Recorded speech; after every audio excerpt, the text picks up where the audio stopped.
sallallahu alaihi wasallam. Zidhu syarafa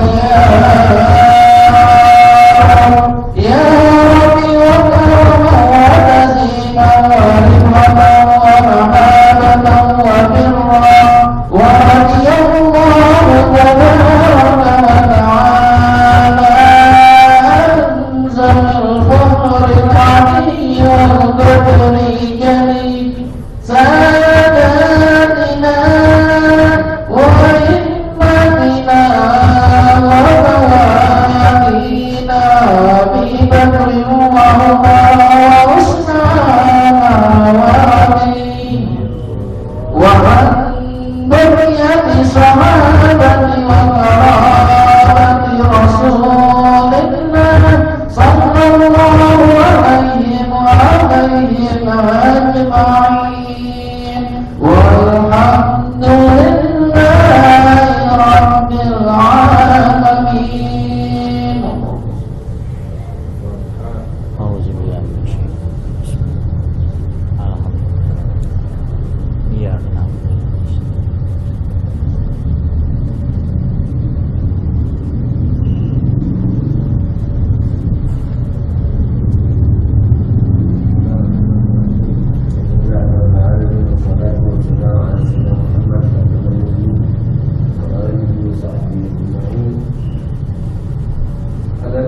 rahimahullah wa nafa'ana bihi bizarin. Bismillahirrahmanirrahim.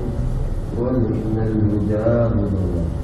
Hada Syekhul Imamul Alim Al-Dam Hujjatul Islam Warakatul Anam Abu Hamid Muhammad Al-Ghazali Qadasallahu awwalun bari'u amin. Alhamdulillah haqqa hamdi wassalatu wassalamu ala khair khalqi Muhammad wa ala alihi wa sahbihi min ba'di amma ba'd. Alhamdulillah, di hari kita meneruskan pengajian kita. Setelah kita bahas masalah basmalah, kemudian ayat Allah qul innal huda hudallah. Qala Syekhul Imam Al-Alimul Allam telah berkata siapa Syekh? Syekh itu guru besar, orang yang mulia, atau di dalam bahasa orang yang sudah sepuh, sudah umur, balagha umruhu sin din Syekh. Al-Imam, seorang imam yang diikuti. Abu Hamid Muhammad Al-Ghazali ini dijuluki Al-Imam Al-Alim, orang yang alim, mengerti ilmu, Al-Lamah, luas dalam pengetahuan, bukan dalam satu bidang tapi semua bidang. Imam Ghazali termasuk Imam Ghazali adalah seorang yang mana ahli fikir, yang mendahulukan kala daripada Yunani, orang-orang Yunani non-Islam. Imam Ghazali salah satu orang Islam yang diakui sampai gurunya waktu dia masih kecil dikata ini Imam Al-Ghazali. Ghazali ini dinisbatkan kepada satu qarya, satu qarya yang di daerah Tuas, satu qarya kecil. Orangnya sederhana, orang tuanya juga sederhana. Orang tuanya dulu seorang yang saleh, teman, membantu ulama-ulama. Apa aja kadang-kadang datang ke rumah ulama, apa yang bisa dilakonin di sana dilakonin di sana. Dia nate karpet, dia nyapu, dia apa, menghambakan diri gitu, membantu kepada ulama dalam pekerjaannya di dalam rumah ini. Hadir majelis ilmu teman sama orang alim. Tinggal kita nih, demen gak sama orang yang berilmu, demen gak sama orang yang soleh, demen gak sama orang yang suka sujud, demen gak sama orang yang baik. Kalau kita demen sama sesuatu yang baik, menandakan diri kita orang baik. Tapi kalau benci sama orang-orang yang soleh, benci sama orang-orang yang baik, memusuhi mereka, gak suka sama orang-orang ahli ibadah, gak suka. Jadi kita gak ibadah, gak demen lagi. Menandakan kita ini Allah jauhkan dari rahmat, gak baik. Tapi kalau masih ada kesenangan kepada orang baik, walaupun perbuatannya belum baik, memancing rahmat Allah, itu orang tuanya Imam Ghazali zaman sering hadir ke majlis ilmu ngaji. Al-Imam Haramain, salah satu gurunya Imam Ghazali, mengatakan ini bahrul ilm. Ini orang dagang, ini orang lautan ilmu, orang alim besar, dalam ahli segala, sufi dia, orang ahli filsafat. Dalam pemikiran Yunani, filsafat, mereka termasuk Imam Ghazali, salah satu tokoh ulama Islam yang ahli filsafat. Tetapi dia meninggalkan filsafat karena komitmen untuk kita hidup bukan berfilsafat dengan hidup, tapi memegang Quran dan hadis daripada Rasulullah SAW. Hujjatul Islam, dia sebagai hujjah Islam yang menjaga daripada agama Islam, yang mana banyak ulama-ulama, tokoh-tokoh yang mengambil faedah daripada kitabnya Imam Ghazali, seperti Ihya Ulumuddin, termasuk ini kitab yang Hidayah, dan karangannya banyak sekali Imam Ghazali, banyak. Dia buat patokan hidup, dibuat pegangan, perkataannya bagus, muhtamad, thiqah. Imam Ghazali bisa dipercayai, diikutin bukan hanya orang umat saja, umum, tapi ulama memegang. Bahkan beberapa ulama mengatakan, dibilang kalau nggak ada Quran dan hadis, cukup kita bisa memegang dengan Ihya Ulumuddin, bisa satu. Sedangkan Ihya Ulumuddin itu kitab dari mungkin daripada Al-Quran, hadis Rasulullah SAW. Membawa ayat, membawa hadis. Bukan hanya perkataan-perkataan filsafat. Bab bil ahadits Rasulullah, adillah al-qawiyah, al-Qur'aniyah, wa barakatul anam, memberi keberkahan kepada semua makhluk hidup.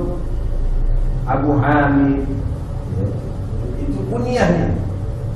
Kalau orang Arab punya anak laki-laki paling tua dipanggil, semua anaknya yang paling laki paling tua Muhsin, ya Abu Muhsin, ya Abu Muhsin. Hamid, ya Abu Hamid. Kunyahnya jadi pengabel, bukan kunyahnya, panggilan.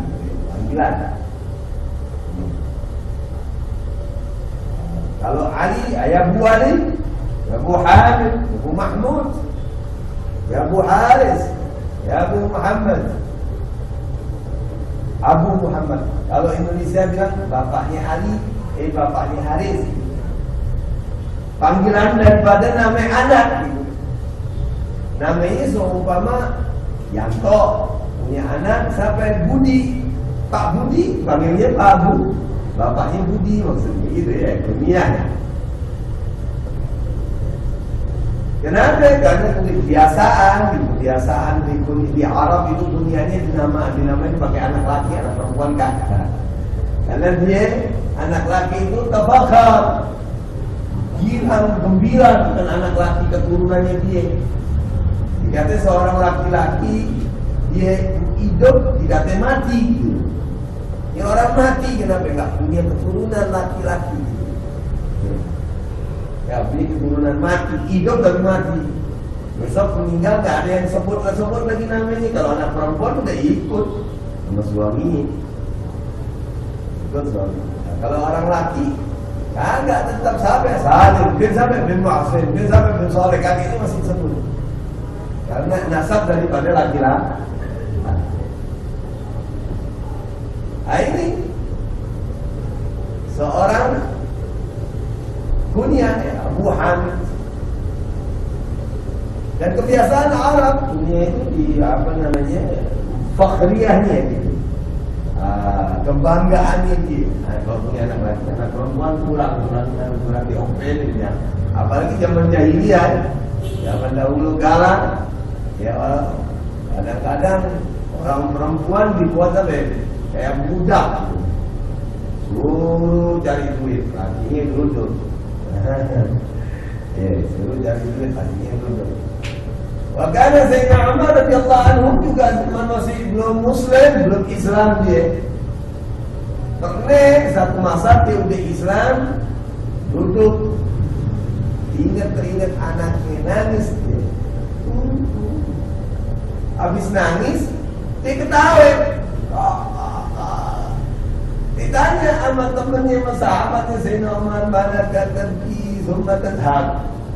Kenapa ente habis nangis habis gitu, ente ketawa?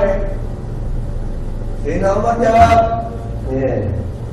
saya teringat zaman dulu, zaman jahiliyah, punya anak, saya kira banget laki-laki, saya bawa kemana-mana. Itu anak laki itu dibawa kemana-mana, dituntun.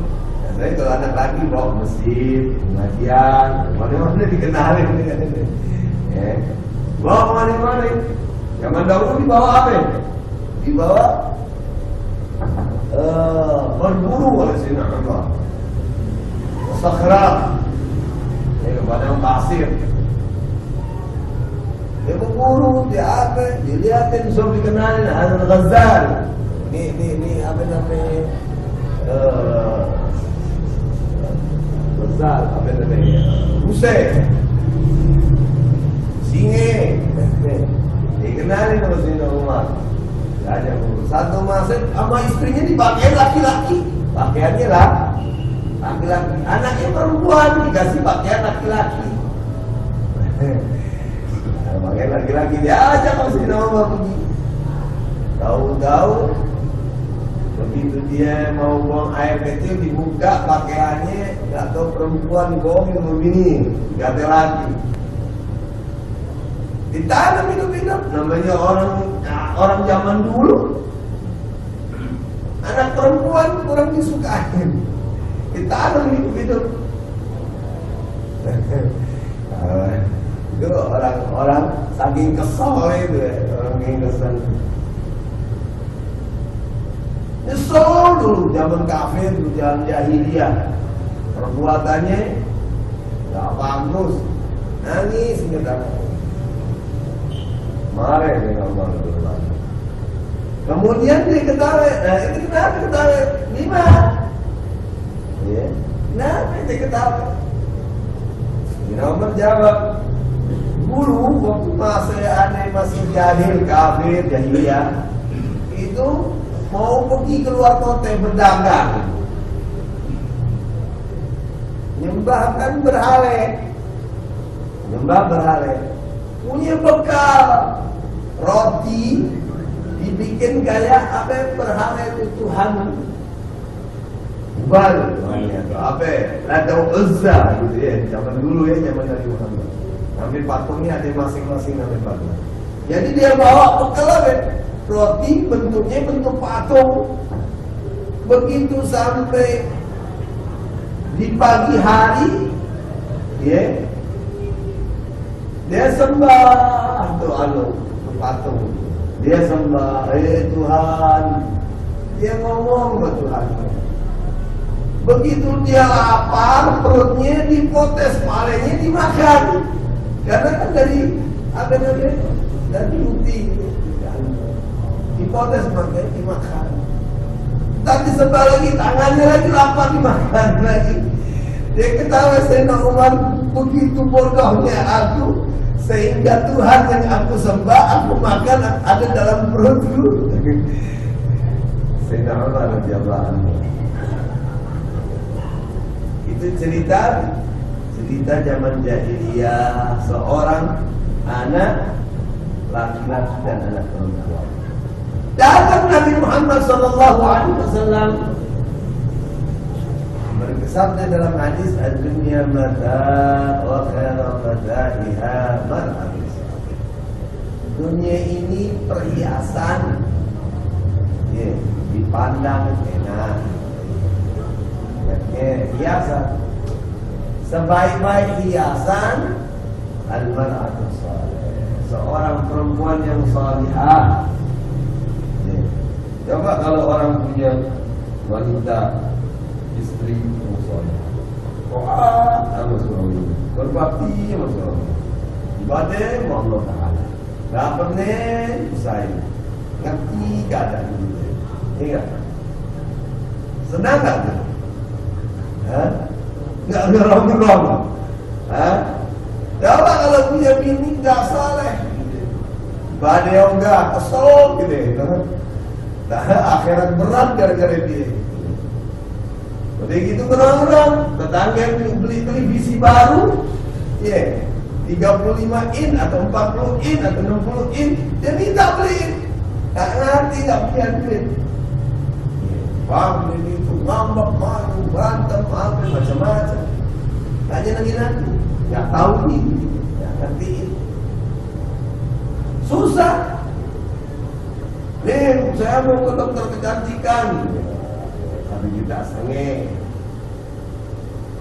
Kan beli bedak nih, suntik itu.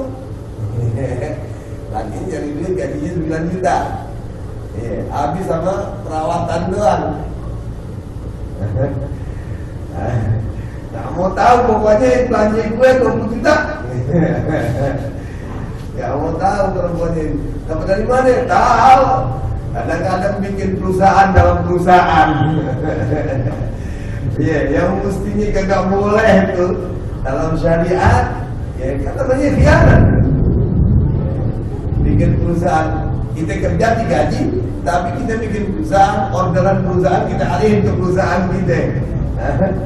Nah ini kan, itu sesuatu yang dalam bentuk yang gairah hakim, nggak benar, nggak halal tuh. Ya, terima duit daripada pekerjaan bukan untuk pekerjaan keuntungan perusahaan begini ini. Kadang-kadang utang nggak dibayar, gaspol 1 miliar sama perusahaan ini. Macam-macam. Ya. Kadang-kadang udah pakai kredit gitu ya, kredit pakai bunga haram ya, enggak syariah. Ya juz. Ya. Kecuali memang kita naruh duit buat sirkah, buat coli, dagang gitu. Ada itu perjanjian dagang, ada mufakat dagang, ada aturan mainnya dagang. Gak untung dulu. Yeah. Kalau untung gak pernah rugi, ya namanya itu bunga. Untung dulu gak rugi, mesti rugi ikut rugi. Banyak modelnya. Enak gak punya perempuan yang pusing bu? Ba'dul ahya sudah maghlub hatinya dengan dunia. Tuhan lupa, agama yang lupa, duit aja. Semua orang diukur dengan duit. Ya, dilihat kebaikannya duitnya. Akhirnya ketika orang gak punya duit, gak ada hormatnya, gak ada kebaikan.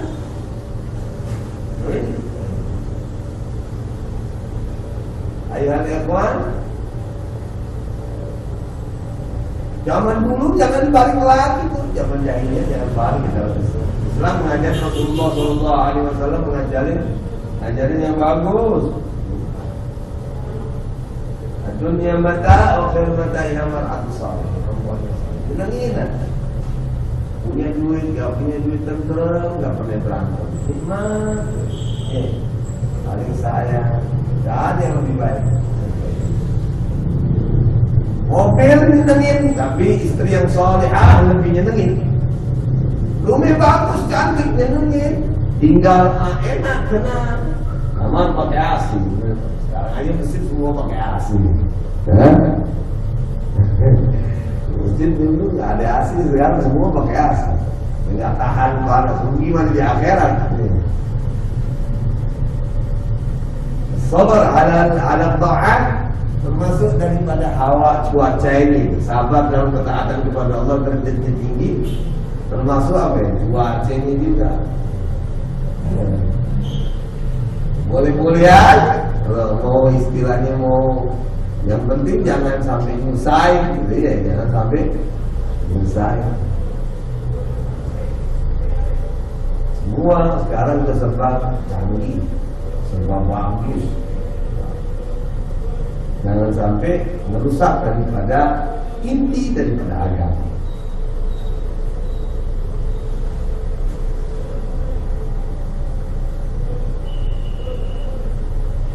Laki sama perempuan sama. Islam mengangkat martabat perempuan. Rasulullah SAW dalam isyarat hadis, punya perhiasan sebaik-baik perhiasan kalau itu punya wanita yang soleh, salihah, iman.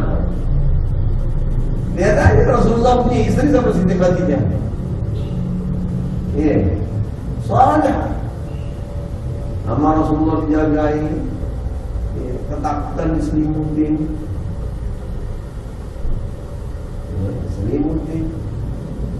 dijagain Rasulullah SAW. Punya harta buat dakwahin Nabi, kasih harta semua. Sehingga Nabi mengatakan don kawal mar'ah ja'alna. Dinikahin perempuan karena 4 perkara itu. Manihat, artinya bisa bermanfaat buat kehidupan dikelola sama suami. Wali jamaliha, cantiknya. Kalau itu punya cantik, mata itu yang melirik perempuan lain. Jangan aja. Paling enggak ini bisa bersyukur dengan dikasih istri yang cantik. Butuh, nggak tikuk gitu. Nggak gitu, nggak munafik. Hampir rata-rata tanya aja tuh, biar maaf nih laki-laki, walaupun gak ganteng, jelek lagi, mungkin ini rata kayak tembok lagi, maaf. Tanya, mau gak sama perempuan yang cakep? Lu pilih nih, ini perempuan sedang cakep, lu mohon yang mana? Pasti ini dia yang cakep. Semua orang mau nyari yang cantik. Iya.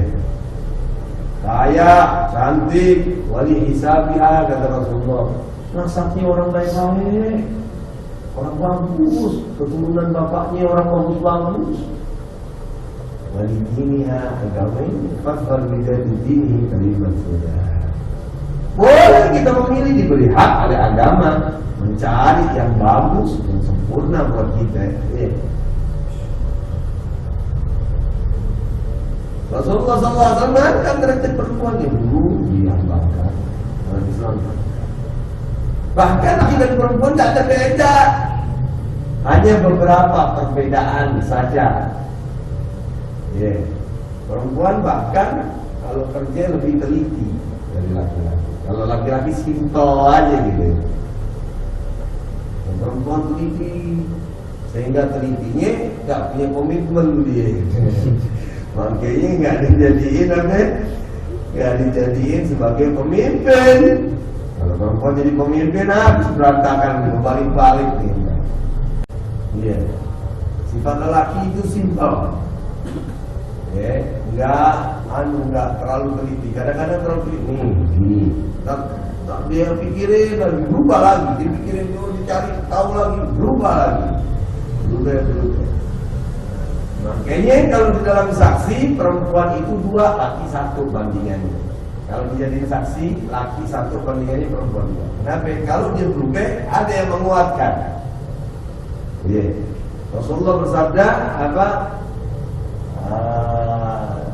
Dan nisa nuzan, bagi perempuan itu ada 2 kekurangannya dia. Abduha, yaitu akalnya. Akalnya yaitu tadi, karena dia terlalu teliti sehingga nggak punya komitmen, kadang-kadang bisa berubah. Nggak laki, artinya isi plot udah ini aja. Makanya ada dikasih sandaran lagi. Imannya nggak yastamir fil ibadah, nggak istimrar dalam ibadah. Kalau laki-laki terus 5 waktu sembahyang ini. Kalau perempuan kan ada haid, ada halangan. Kalau ada haid nggak boleh dia sembahyang. Iya. Boleh nggak sembahyang kalau haid? Nggak boleh. Oke.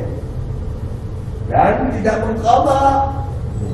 Siti Aisyah radhiyallahu anha berkata dalam kabar riwayat, "Nahnu nu'minu bi qada'i shaum la bi qada'i shalah." Kami diperintah untuk mengqadha puasa, tidak sembahyang. Kalau sembahyang kan tiap hari itu.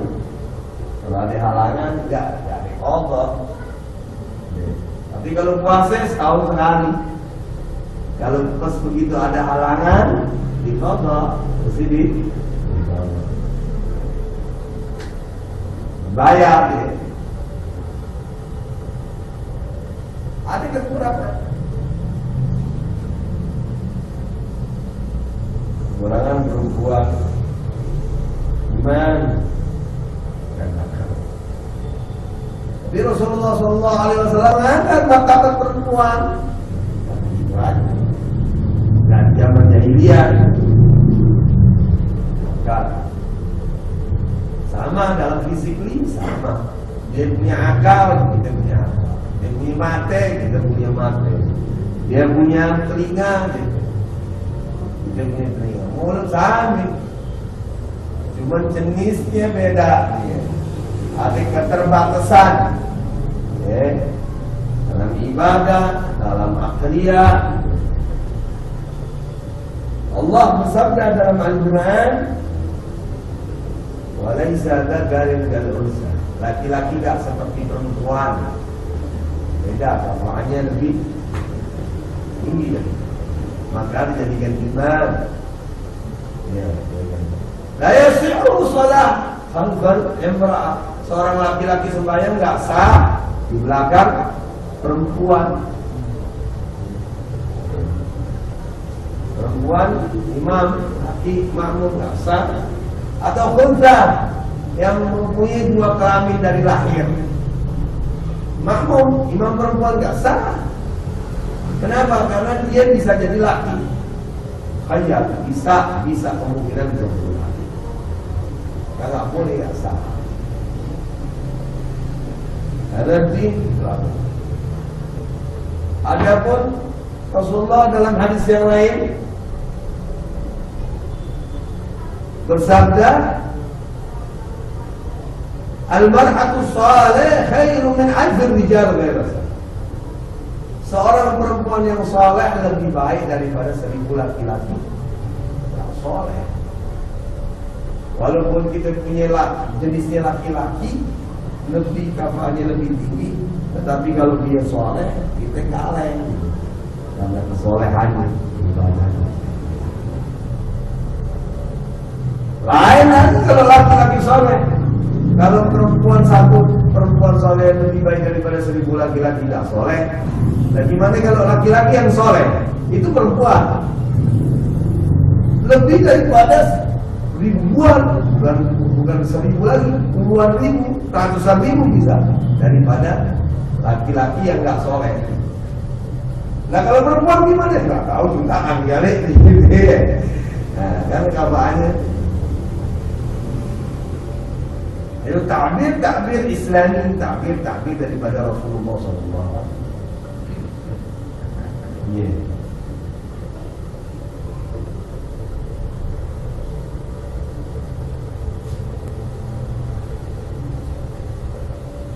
Al-Kursi qaddasallahu ruhahu, semoga Allah Ta'ala mensucikan. Wa nawwara dharihahu, semoga Allah menerangi kuburannya. Berkata, apa perkataan Imam Ghazali? Alhamdulillah. Setelah basmalah berkata Imam Ghazali, alhamdulillah, segala puji bagi Allah. Kalau makna alhamdulillah artinya segala puji.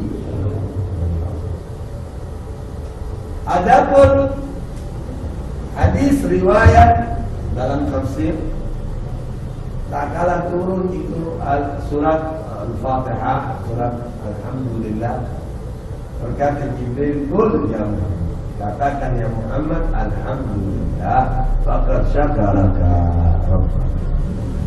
Katakan ya Muhammad, alhamdulillah, maka engkau telah memuji, bersyukur kepada Tuhan.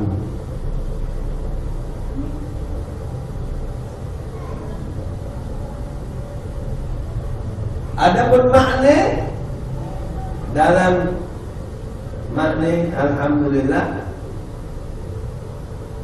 logatan menurut bahasa hamdalah itu jadi ada 3 macam alhamdulillah, madah, sama syukur. Beda-beda nih. Kalau menurut arti hamdalah logatan menurut bahasa ad-dana bil lisan ala jamil al-ikhtiyar. Alhamdulillah itu dana, memuji dengan lidah atas bagusnya tingkah. Itu makna alhamd, pujian. Kalau seseorang memuji, berarti dia yudna bil lisan, mengeluarkan pujian dengan lidahnya. Kemudian bukan hanya dia memuji dengan lidahnya, ada jamil al-ikhtiyar, bagusnya usaha. Kalau tidak ada usahanya, nggak disebut itu hamd. Segala sesuatu yang dipuji atas bagusnya usaha itu disebut hamd. Kalau tanpa usaha disebut itu madah. Disebut itu apa? Madhun, madah. Madah pujian juga, cuman bedanya dia dengan usaha. Kalau ini nggak ada usahanya. Contohnya, seseorang usaha dagang maju. Alhamdulillah, beri kemajuan. Karena ada usahanya. Dia memuji kepada Allah, tetapi dengan usaha bisa mencapai sesuatu. Adapun madada seperti apa? Kayak permate, mutiara. Mutiara itu memang udah asal muasal ciptaan Allah Ta'ala, cantik. Tidak dengan usaha dipercantik, enggak. Memang udah cantik. Maka orang memuji, bagusnya itu berlian atau bagusnya itu mutiara.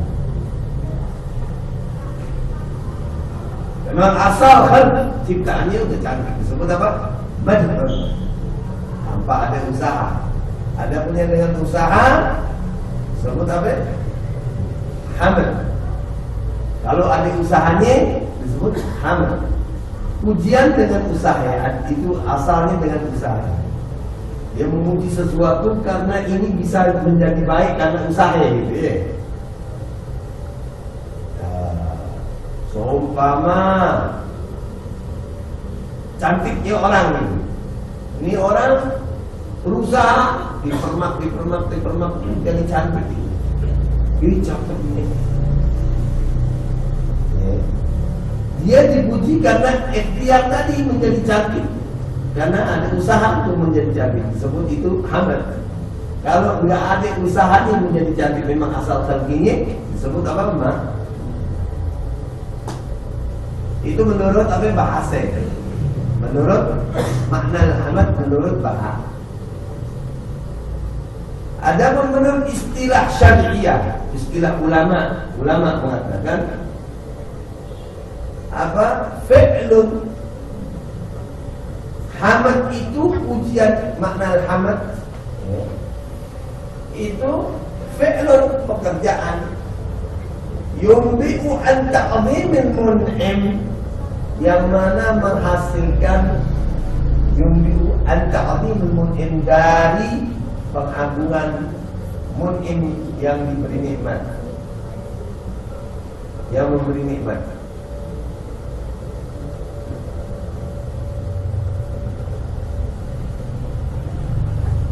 min haitsu kaunuhu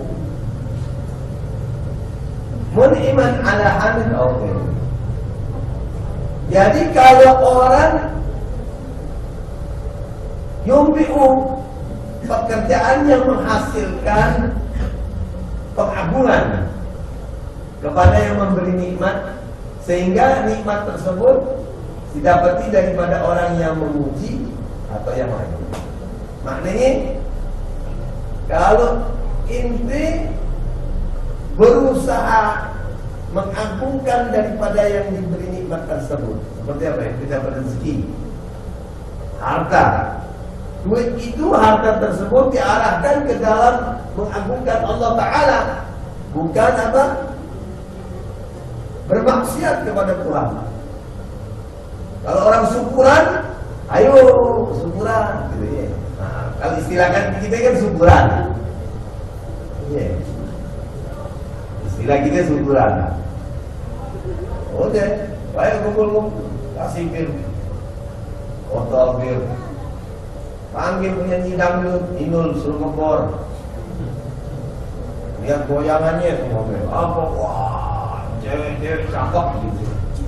Perempuan cantik. Ini syukuran, tapi perbuatannya masih maksiat.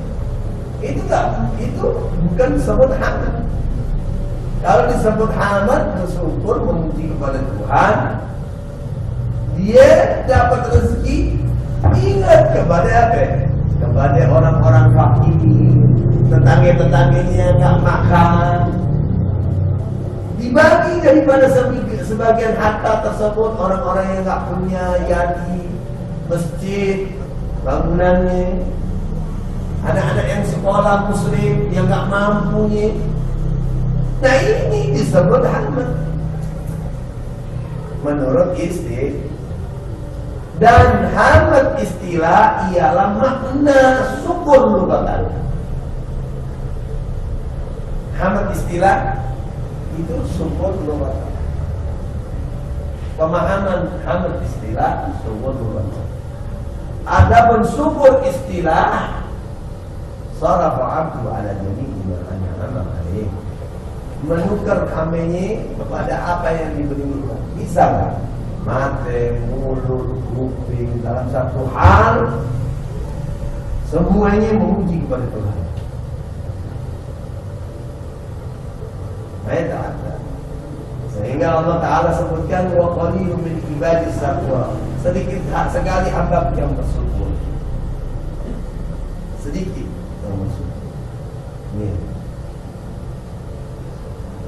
Katanya buka satu, bisa di dalam satu surah.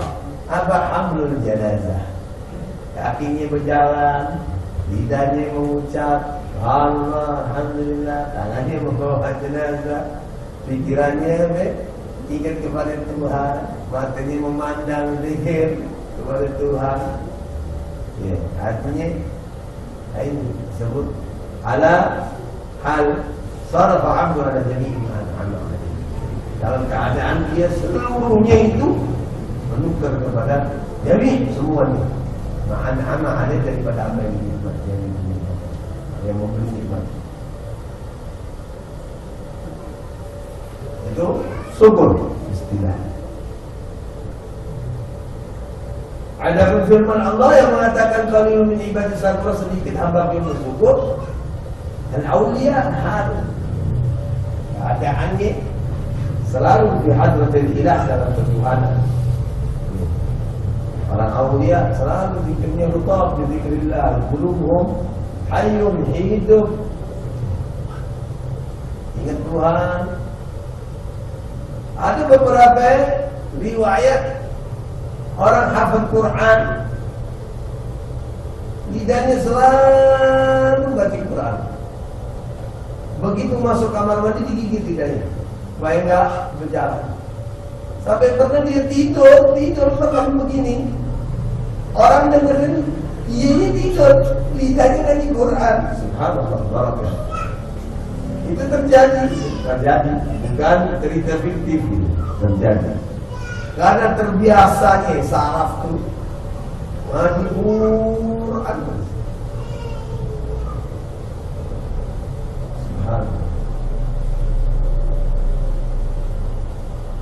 biasa ya. Banyak kalau kita ceritakan pekerjaan-pekerjaan orang-orang soleh begitu luar biasa. Bahkan Habib Abdurrahman Segaf dari Muhammad tiap hari kerjanya dia ngaji Quran 4 kali khatam pagi hari, sore hari 4 kali khatam. Dapat ini. Kadang-kadang seharian ditinggal ngaji. Ngaji Quran kagak, kita pegang Quran kagak. Repot sama urusan dunia ya. Dan Quran tuh apa yang melembutkan hati kita? Tenang hati kita kalau kena Quran. Ya. Terang hati kita. Bila kita terang, sifat, ya. Obat tuh Quran. Zikir kepada Allah Ta'ala. Amal-amal orang-orang dulu kalau habis asar dengan Quran, Abarok, Waqi'ah, Kahfi, Yasin, dulu bisa asar. Dulu bagi Quran, temen nama dulu sekarang Quran berdentu. Asal ada di Quran gitu. Ya, nggak pernah kita pegang di Quran. Orang-orang dulu nggak pakai kacamata, umur 100 tahun matanya terang lagi Quran. Kita baru umur 20 tahun udah plus, udah min, udah apa di atas min apa lagi? Selinder udah. Udah kurang dipakai ngaji Quran. Ini mata dibuat maksiat mulu. Kadang-kadang pagi-pagi kita buka pintu udah kelihatan pahanya orang perempuan lagi. Ya untuk zaman begitu. Kita keluar pasti melihat maksiat sudah di matanya. Gimana? Nggak pakai kacamata. Bukan salah satu, bukan itu kalau menurut Tibia ya dari saraf yang mata kita ada penyakit, tetapi salah satu di antaranya Allah Ta'ala kasih, di antaranya ada banyak maksiat waktu ini. Ya pagi lewat di rumah kita itu pembondong-bondong urusannya pakainya pakai yang panjang-panjang, pakai pendek-pendek. Mestinya kan perempuan lebih panjang pakaiannya daripada laki-laki, kan gitu. Perempuan lebih panjang pakainya, laki-laki pakai celana panjang. Masa perempuan pakai celana pendek, kan gitu. Mestinya lebih panjang gitu. Itu balik bil'akas ya. Hanya ada tuan. Ya mau apa pun dikatain. Yang penting tuh orang ya, mau aja sama Tuhan. Udah kita senang sebagai guru melihat orang mau ke Tuhan gitu ya. Walaupun kagak beres gak apa-apa deh. Islam yang mana laki mana perempuan kadang-kadang ini di belakang. Kalau ada belakang sono, mana laki ini laki apa perempuan? Laki, yang perempuan yang gondol, perempuan yang lakinya panjang, rambutnya pakai anting 2 biji. Jadi kan itu nggak ketahuan mana laki mana perempuan kalau dari belakang. Yang penting mau aja deh makan, bayar, mau. Apalagi mau ngaji, ya Allah.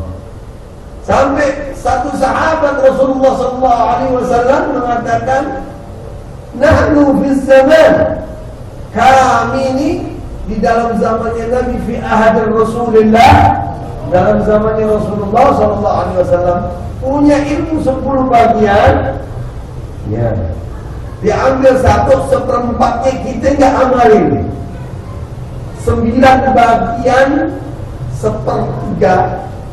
9 tambah 1/3 itu. Iya. 9 bagian kan ada sisa 1/3, 1/4 kan. 3/3 ya. Itu semuanya diamalin.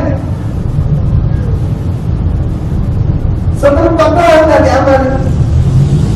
Kata sahabat, Alhamdulillah, kita disiksa sama Tuhan,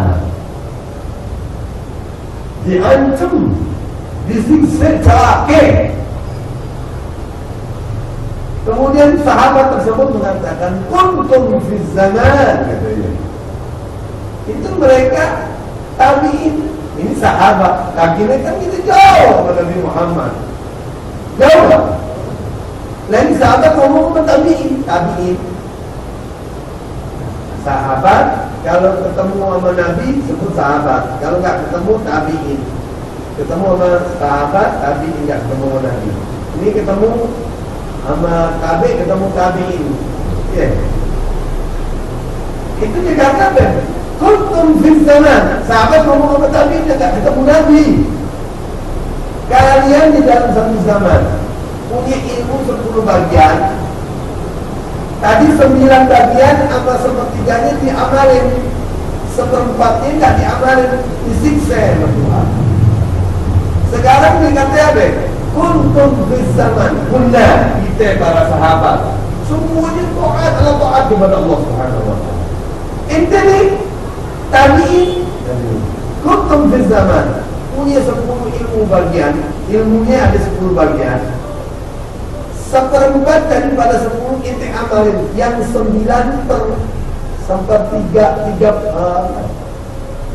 sepertiganya ini, sampai 9 bagiannya ini nggak diamalin, bukan diamalin, nggak diamalin.